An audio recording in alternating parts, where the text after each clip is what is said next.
नमस्ते। हमारे ब्रेन में इस तरह के फोल्ड्स होते हैं जिनको बोलते हैं गायरस सल्कस। ये गायरस सल्कस जो आदमी जितना दिमाग काम में लेता है वो उतने इंक्रीज होते जाते हैं। न्यूरोप्लास्टिसिटी नाम का एक टर्म है जिसका मतलब है कि जिस आदमी ने किसी भी एज में नए नए सब्जेक्ट्स को चीजों को इंटर रिलेट करना शुरू कर दिया, ऐसा माना जाता है उसके ब्रेन की वायरिंग जो है वो रीप्रोग्राम होना स्टार्ट हो जाती है। फॉर एग्जाम्पल, एक डॉक्टर इंजीनियरिंग की बुक्स पढ़ने लग जाए, एक इंजीनियर डॉक्टर्स की बुक पढ़ने लग जाए, एक आदमी ह्यूमैनिटीज न्यूज़पेपर हर चीज को अच्छे से पढ़ने लग जाए, तो उसके गायरस सल्कस नाम के जो फोल्ड्स होते हैं ये और इंक्रीज हो जाते हैं। और ये जितने इंक्रीज होते जाते हैं उतना ही सोचने समझने की कैपेसिटी बढ़ती जाती है। इसके उल्टा, अगर आदमी ऐसी चीजों में दिमाग लगा रहा है जिसमें दिमाग लगाना ही नहीं पड़ रहा, जिस पे हमने पूरा एपिसोड किया था, पैसिव लर्नर बन रहा है, मतलब ऐसी चीज देख रहा है जिसमें दिमाग पे कुछ असर ही नहीं हो रहा, कोई इंटेलेक्ट नहीं है, कोई लेवल नहीं है कंटेंट का उसके अंदर लगा हुआ है आदमी, तो ये फोल्ड वीक होने लग जाते हैं। इसीलिए कुछ लोग जो स्कूल टाइम में, कॉलेज टाइम में बड़े हाई लेवल के इंटेलेक्ट थे, बहुत अच्छा कंसंट्रेशन हुआ करता था, जब से कोविड आया है बोलते हैं हमारी मेमोरी कम हो गई है, हमारा फोकस कम हो गया है।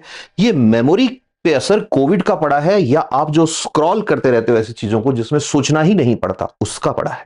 जरा याद तो करो, कोविड से पहले कितने टाइम के लिए स्क्रीन पे रहा करते थे और कोविड के बाद कितने घंटों के लिए स्क्रीन पे रहते हो? जरा याद तो करो, कोविड से पहले कितनी बार रात के 2 बजते थे और कोविड के बाद कितनी बार ऐसा हुआ है कि रात का 1 बज गए, 2 बज गए, आप फोन में ही लगे हुए हो? याद करो, कोविड से पहले कितनी बार सुबह उठने से पहले आपने मोबाइल फोन चेक किया होगा? और अब कोविड के बाद ऐसा तो नहीं कि सुबह की शुरुआत ही मोबाइल से हो रही है, या कहीं रात को आंख खुल रही है, पहले आंख खुला करती थी रात को, उठे, सुसु किया, पानी पिया, वापस सो गए।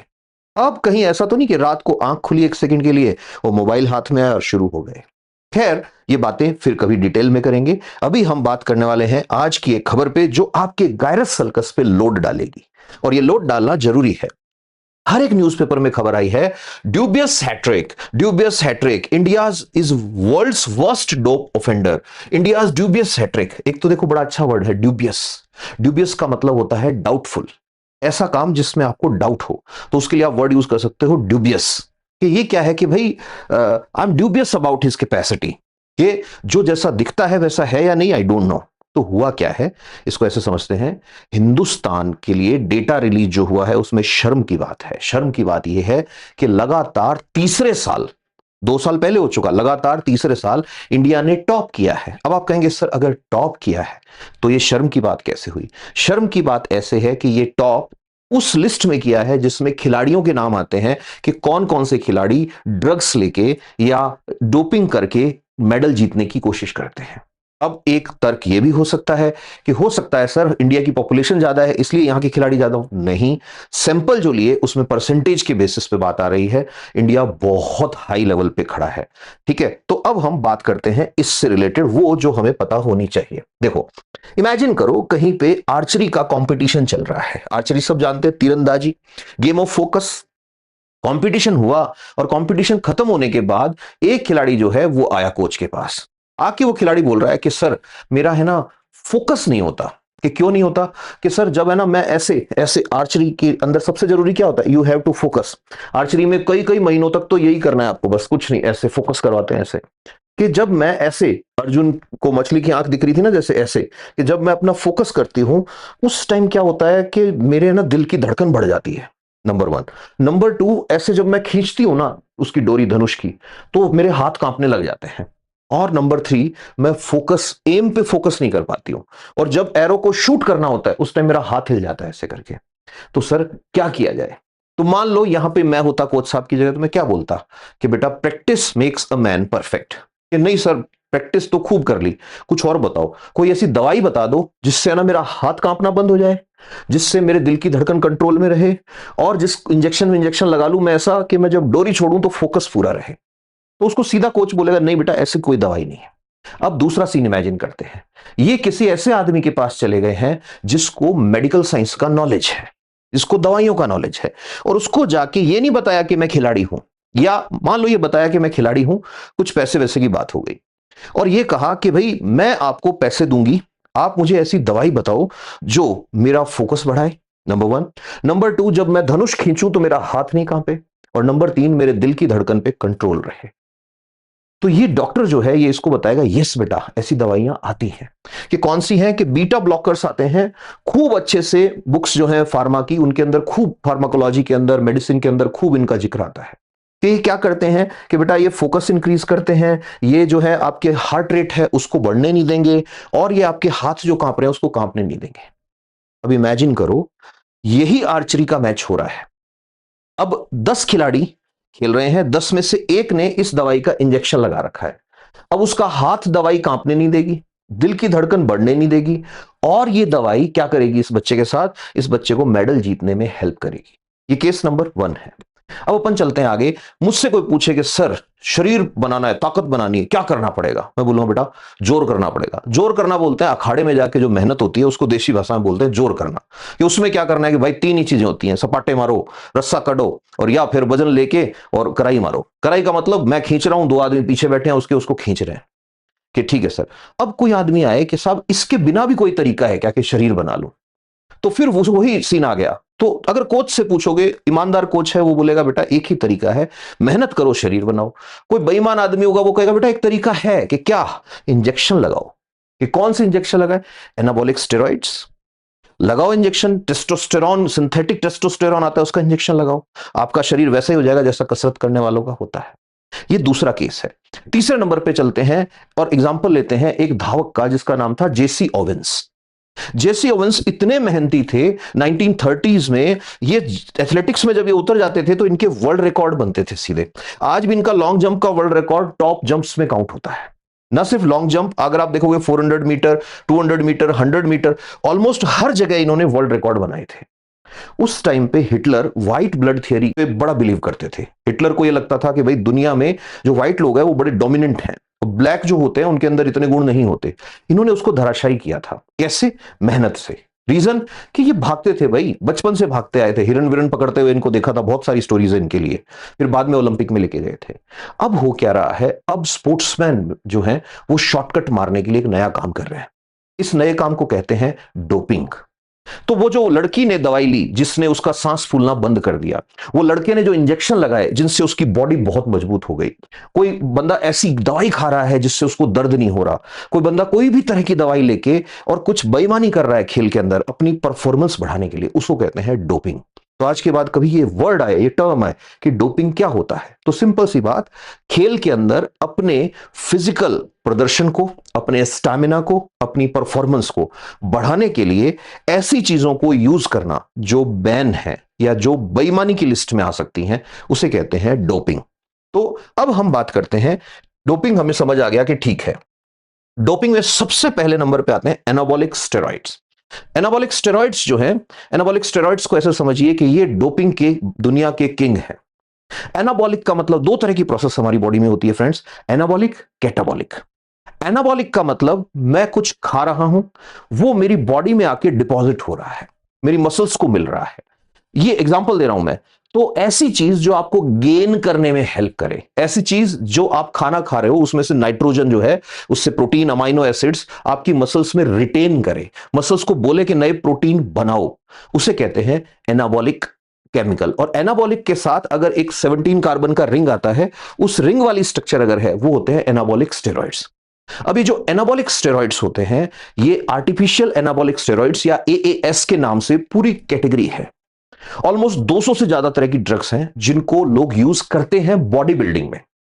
अब खिलाड़ियों के लिए यूज करना ये प्रतिबंधित है पूरी तरह से, लेकिन आज भी जब डोपिंग के मामले आते हैं, कुश्ती में स्पेशली, या वेट लिफ्टिंग में, या फिर जोर वाले जो गेम होते हैं, ताकत वाले जो गेम होते हैं, उनके अंदर सबसे ज्यादा एनाबॉलिक स्टेरॉइड्स जो है उनका सेवन करते हुए खिलाड़ी पाए जाते हैं। इसे भी डोपिंग माना जाता है। फिर उसके बाद दूसरे नंबर पे आते हैं स्टिमुलेंट्स। स्टिमुलेशन का मतलब क्या होता है? एक्साइट करना, उद्दीपित करना। तो जैसे मुझे थकान हो रही है, बहुत थकान हो रही है, हालांकि आपकी जानकारी के लिए बता दूं, मैंने आज तक चाय भी नहीं पी। कॉफी अगर मुझे कोई पिला दे एकदम से, तो मेरा ब्रेन एकदम से ऐसे जाग जाएगा, अरे ऐसे क्यों? वो स्टिमुलेंट है, कॉफी में कैफीन है, कैफीन मेरे ब्रेन को एकदम एक्साइट कर देगी। अब इमेजिन करो, एक बच्चा एनर्जी ड्रिंक की फॉर्म में 10-12 कॉफी के कप जितना कैफीन पी गया, तो होगा क्या? वो स्टिमुलेशन में रहेगा। ये मैं कैफीन का एग्जांपल दे रहा हूं जो बहुत कॉमन है। इसी तरह के हजारों केमिकल्स आते हैं। अगर उनका इंजेक्शन या उनकी एक टैबलेट ले ली जाए तो हो सकता है 3 दिन तक ना थकान फील होगी, ना उस आदमी को नींद आएगी, दिल की धड़कन बढ़ी हुई रहेगी और एकदम एडवांस लेवल पे उस आदमी का एड्रेनलिन हार्मोन जो है वो रहेगा, फाइट और फ्लाइट, एकदम से अलर्ट पोजीशन में बॉडी रहेगी। तो इन पे भी बैन लगा हुआ है, इनका भी सेवन नहीं कर सकते। फिर उसके बाद तीसरे नंबर पे आते हैं ब्लड एजेंट्स। ब्लड एजेंट्स जो हैं ये दो तरह से खिलाड़ी इसको यूज करते हैं। नंबर वन, कुछ खिलाड़ी क्या करते हैं, किसी जवान लड़के का सेम ब्लड ग्रुप का ब्लड लेके उसको सेंट्रीफ्यूज करके उसकी आरबीसी या dense form of blood, plasma थोड़ा हटा देते हैं उसमें से, अप्रोक्सीमेटली 55% तो प्लाज्मा होता है, वो अपने ब्लड में चढ़वा लेते हैं गेम से पहले। इससे क्या होता है कि उनको एनर्जी फील होती है, ऑक्सीजन कैरिंग कैपेसिटी इंक्रीज हो जाती है। ये बहुत पुरानी प्रैक्टिस है। इसका एक और फॉर्म चलता है कि जिस टाइम वजन करवाना है, खुद का ब्लड निकलवा के स्टोर करवा दो, जब गेम होने वाला है उससे पहले वापस चढ़ा लो। इस तरह की प्रोसेस को कोई पकड़ नहीं सकता, बिकॉज ब्लड में ब्लड मिक्स हो गया, कुछ पता नहीं लगेगा। तो फिर डोपिंग में इसको क्यों डाला? क्योंकि यहां पर ब्लड नहीं है, यहां पर है ब्लड एजेंट्स। ब्लड एजेंट्स में सबसे इंपॉर्टेंट केमिकल जो काम में लिया जाता है वो है ईपीओ। ईपीओ क्या होता है? ईपीओ होता है इरिथ्रोपोएटिन। इरिथ्रोपोएटिन वर्ड कहां से आया? इरिथ्रो का मतलब इरिथ्रोसाइट्स, इरिथ्रोसाइट्स का मतलब आरबीसी हमारी। एरिथ्रोपोएटिन एक हार्मोन है, हमारी बोन्स की सेल्स को जगाता है कि आरबीसी बढ़ाओ। तो अगर किसी आदमी ने ईपीओ का इंजेक्शन ले लिया, ईपीओ का इंजेक्शन अक्सर कैंसर के पेशेंट्स को दिया जाता है, या टर्मिनल इलनेस है, या बहुत इम्यूनो कॉम्प्रोमाइज पेशेंट है, उसके अंदर कोई बहुत तगड़ी बीमारी हो रखी है, उसको ईपीओ का इंजेक्शन दिया जाता है। अब इस केस में क्या है कि ईपीओ का इंजेक्शन किसी आदमी ने ले लिया अगर, तो होगा क्या कि उसकी बॉडी में बहुत सारी ब्लड सेल्स बनेंगी। लेकिन ये आम आदमी के साथ तो बेईमानी हुई, इसलिए इस पर भी बैन है। फिर उसके बाद कुछ लोग बीटा एजेंट्स लेते हैं, अभी मैंने बात की थी, बीटा ब्लॉकर्स भी होते हैं, बीटा एगोनिस्ट भी होते हैं। जैसे एक खिलाड़ी है, उसको अस्थमा का प्रॉब्लम है। अब अस्थमा का प्रॉब्लम है, ध्यान से सुनना, किसी खिलाड़ी को अस्थमा का प्रॉब्लम है, वो आदमी इनहेलर ले रहा है। अब जैसे ही उसने इनहेलर लिया, तो इनहेलर क्या करता है, उसकी सांस की नली जो सिकुड़ रही थी उसको खोल देगा और उसका सांस फूलने नहीं देगा। अब इस चीज को अपोजिट वे में देखो, किसी आदमी ने हाई डोज ली उस दवाई की जो सांस फूलने से रोक रही है, तो इसका मतलब वो बेईमानी कर सकता है एथलेटिक कंपटीशन में। इसी तरह से कोई दवाई अगर आपके दिल की धड़कन को स्लो कर रही है, कोई दवाई अगर आपका फोकस इंक्रीज कर रही है, जैसा कि मैंने अभी बताया था बीटा ब्लॉकर्स, तो वो दवाइयां भी बैन है। लेकिन इस केस में एक चीज याद रखना, कल को कहीं आंसर लिखें या किसी से डिस्कशन करें या अपने गायरस सल्कस को जगाने की कोशिश करें, तो याद रखना, जिस खिलाड़ी को अस्थमा होता है उसको डॉक्टर के प्रिस्क्रिप्शन पे, मेडिकल बोर्ड से बने हुए सर्टिफिकेट के बेसिस पे साल्बुटामोल या इसी तरह के दूसरे जो एजेंट्स होते हैं उनको लेना अलाउड होता है with in a limited dose. खांसी की दवाई के साथ इसीलिए कई बार खिलाड़ी जो है वो पकड़े जाते हैं, बिकॉज कुछ को पता नहीं होता कि इसको भी सैंपल कलेक्ट करने जब टीम आएगी तो उसमें पकड़ा जाऊंगा मैं। फिर आते हैं hormones and metabolic modulators. Hormones और मेटाबॉलिक मॉड्यूलेटर जो होते हैं वो क्या करते हैं, आपकी बॉडी की जो होम्योस्टेसिस मैकेनिज्म है, होम्योस्टेसिस का मतलब एक आम आदमी का शरीर जैसा चल रहा है, तो वो जब काम करेगा तो उसको थकान भी होगी। जब उस आदमी के ब्लड में ग्लूकोज का लेवल कम हो जाएगा तो उस आदमी का शरीर जो है वो ये बोलेगा भाई तू थक गया है, अब और नहीं खेल सकता, ग्लाइकोजन टूटेगा, ग्लूकोज बनेगा। बजाय इसके एक और प्रोसेस होती है कि क्या करो, कॉर्टिकोस्टेरॉइड नाम का एक ग्रुप ऑफ केमिकल्स आता है। हमारी जो एड्रिनल ग्लैंड होती है, यहां किडनी है, किडनी के ऊपर हमारे ग्लैंड है एड्रिनल ग्लैंड। तो एड्रिनल ग्लैंड से जो हार्मोन्स निकलते हैं उनमें एड्रेनलिन सुना होगा, फाइट और फ्लाइट रिस्पॉन्स देता है, जो जब हमें कोई डराता है तो हम एकदम से या तो डर जाते हैं या लड़ने के लिए तैयार हो जाते हैं, वो उसी हार्मोन से होता है। ऐसे ही किडनी के ऊपर एड्रिनल ग्लैंड है, उसी में से एक हार्मोन और निकलता है कॉर्टिकोस्टेरॉइड्स, उसी में से निकलते हैं ग्लूकोकॉर्टिकॉइड्स। जो ग्लूकोकॉर्टिकॉइड्स हैं उनका काम होता है हमारे ब्लड में ग्लूकोज के लेवल को मेंटेन करने में हेल्प करना। तो जब हम बहुत काम कर रहे होते हैं और थक जाते हैं, उस टाइम ग्लूकोकॉर्टिकॉइड आता है और आके प्रोटीन्स और फैट्स से ग्लूकोज बनाता है, मतलब नॉन कार्बोहाइड्रेट सोर्स से कार्बोहाइड्रेट बनाने का काम करता है। अदरवाइज कार्बोहाइड्रेट बनता है कार्बोहाइड्रेट के पॉलीमर से, फॉर एग्जांपल ग्लाइकोजन से। तो कभी आपके साथ ये हुआ होगा कि आप खेलने चले गए और जब आपने खेलना शुरू किया 2 घंटे 3 घंटे खेलने के बाद आपको ऐसे लग रहा है अब आप और नहीं खेल पाओगे, बहुत थकान हो गई है। उसके बाद आधा घंटा और आप थके हुए खेलते हो और उसके बाद एकदम से पता नहीं कैसे एनर्जी आती है और आप पूरे दिन खेल के निकाल देते हो। रीजन कौन था? रीजन था जब आप थक रहे थे तो उस टाइम आपका ग्लाइकोजन टूट के ग्लूकोज में बॉडी को ये मैसेज दे रहा था, हार्मोन से कह रहे थे भाई थक गया बैठ जाओ। लेकिन थोड़ी देर बाद भी आप नहीं माने तो बॉडी ने दूसरा स्विच ऑन किया। वो दूसरा स्विच ऑन किया तो दौड़ के एक फाइटर की तरह आपको बचाने के लिए कौन आया? आपको बचाने के लिए आपकी किडनी के ऊपर बैठी एड्रिनल ग्लैंड से निकल के आया, यस, ग्लूकोकॉर्टिकॉइड। ग्लूकोकॉर्टिकॉइड ने प्रोटीन और फैट को तोड़ा और ग्लूकोज बना के आपको एनर्जेटिक फील कराया। इमेजिन करो, इसी ग्लूकोकॉर्टिकॉइड की हाई डोज का इंजेक्शन अगर किसी खिलाड़ी को मैं दे दूं तो क्या होगा? उस खिलाड़ी में एकदम से ताकत आएगी, एकदम से एनर्जी उसको फील होगी और वो बेईमानी हो जाएगी दूसरे खिलाड़ी के साथ। ये हुई बात कौन कौन सी दवाइयां। इसके अलावा बहुत सारी नशे की चीजें भी होती है, उनको भी कुछ खिलाड़ी यूज करते हैं। कोकेन यूज की जा सकती है, भांग जो है कैनबिस और उसके जितने भी प्रोडक्ट्स हैं वो सारे भी इसमें यूज किए जा सकते हैं, बट वो सारे के सारे बैन है।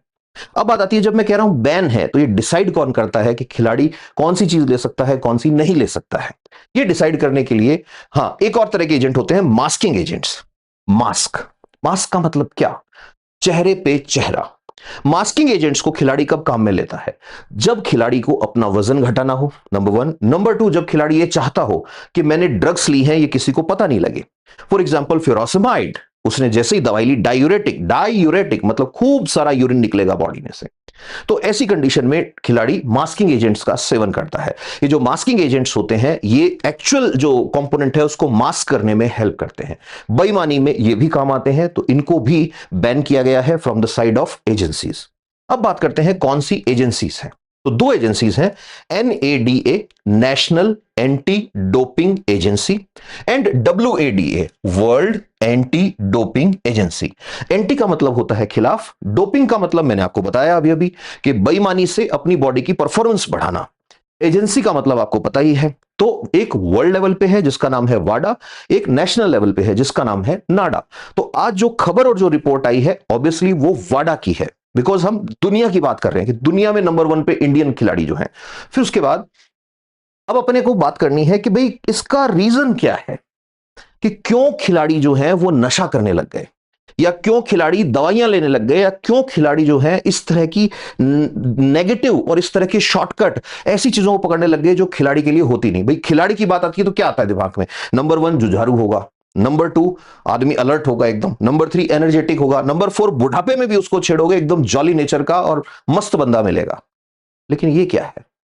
ये तो खिलाड़ी की पहचान नहीं है कि खिलाड़ी इंजेक्शन लगाएगा जीतने के लिए। खिलाड़ी तो वो होते हैं जो हार जाएं तो भी हाथ मिलाते हैं, यार कोई बात नहीं, कोई हारता है कोई जीतता है। खिलाड़ी वो होते हैं, ओलंपिक खेला हुआ खिलाड़ी भी गांव के खिलाड़ी से जब मिलता है और पता लगता है दोनों कुश्ती के खिलाड़ी हैं, भाई कह के बात करते हैं, भाई यार ऐसे करते हैं, यहां ऐसा कैसे हो रहा है?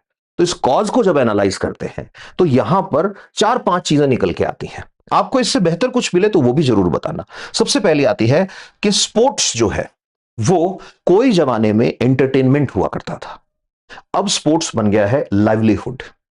फर्क आ गया है, पहले इसलिए खेलते थे कि उन्हें शौक है, अब खेल जो है वो रोजी रोटी बन गया है, खेल करियर बन गया है, एक नया रास्ता खुल जाता है खेल में अगर आप जीत जाते हो तो। शायद इसलिए भी किसी भी कीमत पे खिलाड़ी खेलना चाहता है और जीतना चाहता है। फिर उसके बाद टू मच कंपटीशन, कि आज की दुनिया में मतलब खेल में जितना कंपटीशन कभी नहीं था उतना आ रहा है, हर साल खिलाड़ी इंक्रीज होते जा रहे हैं। मुझे याद है अच्छे से, मेरे टाइम में जब हम खेलने जाते थे कहीं पे या कहीं टीम जाती थी तो एक स्कूल में, सरकारी स्कूल में एक पोस्ट होती है PTI, एक होते हैं हेडमास्टर साहब। उन्होंने अपने बच्चों को, अपने रिश्तेदारों को, रिश्तेदारों के बच्चों को ऐसे ऐसे गेम्स में स्टेट मेडल दिलवाए हुए हैं जिसमें टीम ही नहीं आती थी। वो जाके देखते, अच्छा टीम नहीं आई, कि हाँ लिखो भी इसका नाम, ये आया हमारी तरफ से। अब जब आया ही एक बंदा है तो डिस्ट्रिक्ट लेवल पे जीत जाएगा, आगे स्टेट लेवल पे जाके हार भी गया तो स्टेट खेलने का मिल गया, आगे गए पता लगा स्टेट लेवल पे खिलाड़ी दो आए हैं, अब दो आए हैं तो एक जीत गया दोनों में से, जो जीता वो ठीक है, दूसरा नहीं जीता तो भी स्टेट तो खेला हुआ है वो खिलाड़ी। ऐसे हुआ करता था, अब ऐसा नहीं होता। रीजन, अब स्पोर्ट्स को लेकर लोग बहुत अवेयर हुए हैं, और अवेयरनेस इस तरह की आई है कि स्पोर्ट्स में मैंने जैसा ही कहा कि करियर दिख रहा है लोगों को कि यार करोड़ों रुपए स्पोर्ट्स के अंदर आ सकते हैं। फिर उसके बाद तीसरे नंबर पे आता है सोशल प्रेशर। पहले ये परफॉर्मेंस प्रेशर इतना तगड़ा नहीं था, अब सोसाइटी ने इतना प्रेशर डाल दिया है, मतलब जीतना ही तेरी जिंदगी है, जीत की जिद, जीत का जुनून, अगर तू नहीं जीता तो तेरा जीना बेकार है। ऐसा नहीं है भाई, मैरी कॉम बनेगी तो ही लड़की की लाइफ सक्सेसफुल है, नहीं। बॉक्सिंग खेली है लड़की, अगर उसको पता है कि डोज कैसे देनी है, अगर उसको पता है पंच कैसे मारना है, हुक कैसे मारना है, अपर कट क्या है, रैबिट पंच क्या है, अगर उसको पता है कि कैसे तेरे को प्रैक्टिस करनी है, कैसे फिटनेस रखनी है मेंटेन, तो भी उसका जीवन सक्सेसफुल है। जरूरी नहीं कि हर लड़का जो है वो ओलंपिक से मेडल लाए तो ही पहलवान है। पहलवान वो भी है जो अपने कमरा बंद करके चुपचाप 50 दंड मार के सो गया, ऊपर वाले का नाम लेके बढ़िया खाना खा के। रीजन, वो जो सोशल प्रेशर है, वो सोशल प्रेशर आदमी को पुश करता है कि उससे क्वेश्चन पूछा जाएगा, बता तू हारा कैसे। अब यार देखो, गेम में तो लास्ट में तो एक ही आदमी को मिलना है मेडल। फिर उसके बाद एथिक्स वर्सेस मेडल पाथवे। कहीं ना कहीं पुराने समय में गुरु शिष्य परंपरा जो थी वो बहुत पावरफुल थी। टीचर जो है वो स्टूडेंट को अपने बच्चों की तरह तैयार करते थे और स्टूडेंट भी अपने गुरु को बिल्कुल मां बाप की तरह मानते थे और उनकी हर चीज माना करते थे। अब क्या हुआ है, मॉडर्नाइजेशन के अंदर बहुत सारे गुरु ऐसे हैं। अगर आपने कराटे किड मूवी देखी है तो उसमें देखना, एक वो दिखाता है कि वो बच्चों को सिखा रहा है वायलेंस कैसे करनी है, तुमको मर्सी नहीं करनी है, ये नहीं करनी। रीजन, खुद साइकोपैथ है। साइकोपैथ है मतलब खुद का दिमाग जो है उसका कहीं स्क्रू ढीला है और वो बच्चों को भी वैसे ही तैयार कर रहा है, तो इसका भी फर्क पड़ता है। फिर 5वें नंबर पे आता है ignorance and lack of reliable resources. हम इसको इग्नोर नहीं कर सकते। इग्नोरेंस, अब जैसे इंडिया का एक खिलाड़ी एक बार खांसी की दवाई की वजह से सैंपल फेल हो गया। रीजन, खांसी की दवाई मैंने अभी बताया कि वो केमिकल्स होते हैं जो आपकी सांस की नली को खोलते हैं, और जब तक डॉक्टर का प्रिस्क्रिप्शन नहीं है और जब तक मेडिकल बोर्ड से आपको अलाउड नहीं है, आप ऐसी दवाइयां यूज नहीं कर सकते। तो ये इग्नोरेंस का एग्जाम्पल है। इग्नोरेंस का एक और एग्जाम्पल है, जब खिलाड़ी छोटे लेवल पे होता है, 9th-10th इस उम्र के अंदर होता है, उस टाइम पे वो खिलाड़ी हर वो काम करता है जो सीनियर खिलाड़ी को करते हुए देखता है। इस वजह से भी इग्नोरेंस जो है वो इफेक्ट करती है। अब मेरा आपके लिए एक क्वेश्चन है, और वो क्वेश्चन ये है कि आप अपने चारों तरफ नजर डालो। मम्मियां बच्चों को कराटे लेके जाती हैं, पापा जो है बच्चे को बैडमिंटन खिलाने ले जा रहे हैं, भाई बहन को स्विमिंग क्लास लाया है, या कोई अपने बच्चे को कुछ और गेम खिलाने के लिए लाया है। आप नजर डालना अपने चारों तरफ और देखना, क्या आज खेल खेल बचा है या हमने खेल को भी काम बना दिया है। ठीक वैसे ही जैसे बच्चा स्कूल जाता था सीखने के लिए, पर्पस होता था कि यार लिखना पढ़ना सीख जाए। यही तो होता है ना 5th-6th क्लास तक। कौन सा बच्चा है जो 5th-6th क्लास में जो है दुनिया ही जीत ली जिसने। बट हमने क्या किया, उस पढ़ाई को एंटरटेनमेंट की बजाय लोड बना के उसके सिर पे डाल दिया कि अगर फर्स्ट नहीं आया तेरी कोई वैल्यू नहीं है। ये ठीक ऐसे है जैसे मैं हमेशा बोलता हूं, कितने लोग हैं जो व्हाट्सएप पे स्टेटस लगाते हुए देखा है आपने कि मेरे बच्चे की 2nd डिवीजन आई है। कितने लोग हैं जिन्होंने व्हाट्सएप पे स्टेटस लगाया हो और ये कहा हो कि मेरे बच्चे के सिर्फ 60% ही आए। नहीं मिलेगा। रीजन, सोशल प्रेशर बहुत हो गया है। तो आप जरा सोच के और फिर मेरे को ये बताना कि ये सही हो रहा है क्या। अगर ये सही नहीं हो रहा तो इससे बाहर निकलने का रास्ता क्या हो सकता है। ये मान के चलिए इंटरव्यू में पूछा हुआ ये क्वेश्चन है, और इंटरव्यू में पूछा था कि 2 लाइनों में आपको इसका सॉल्यूशन बताना है। देखता हूं आप बता सकते हो क्या। Stay happy, stay blessed, love you all, thank you.